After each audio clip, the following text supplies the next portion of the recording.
Camera പിഴയിൽ നിന്ന് കുട്ടികൾക്ക് താൽക്കാലിക ഇളവ്. 12 വയസ്സിൽ താഴെയുള്ള കുട്ടികൾക്ക് പിഴയുണ്ടാകില്ലെന്ന് ഗതാഗത മന്ത്രി ആന്റണി രാജു. പൊതുവികാരം കണക്കിലെടുത്താണ് തീരുമാനം. 5-ാം തീയതി മുതൽ ക്യാമറ വഴി മറ്റു പിഴകൾ ഈടാക്കുമെന്നും മന്ത്രി പറഞ്ഞു.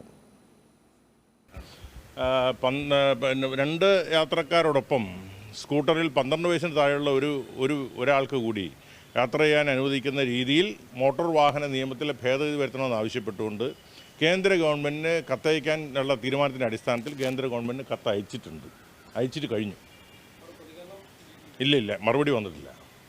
അല്ല, 5-ാം തീയതി അതിനൊരു മറുപടി വരാതെ ആ കാര്യത്തിൽ പിഴയടക്കേണ്ട കാര്യമില്ല. കാരണം നിലവിൽ സംസ്ഥാന ഗവൺമെൻറ് ഒരു ആഗ്രഹം, പൊതുവികാരവും മാധ്യമങ്ങളുടെ ഒരു അഭിപ്രായവും എല്ലാം 12 വയസ്സിന് താഴെയുള്ള വിദ്യാർത്ഥികളെ 12 വയസ്സിന് താഴെയുള്ളവരെ കൂടി 2 പേരോടൊപ്പം യാത്ര ചെയ്യാൻ അനുവദിക്കാനുള്ള പൊതുവികാരമാണുള്ളത്. ആ വികാരം വേണമെന്നുള്ള ആവശ്യമാണ് സംസ്ഥാനത്തിനുമുള്ളത്. അതിൻ്റെ അടിസ്ഥാനത്തിലാണ് കേന്ദ്ര ഗവൺമെൻറ്റിനെ അറിയിച്ചിട്ടുള്ളത്.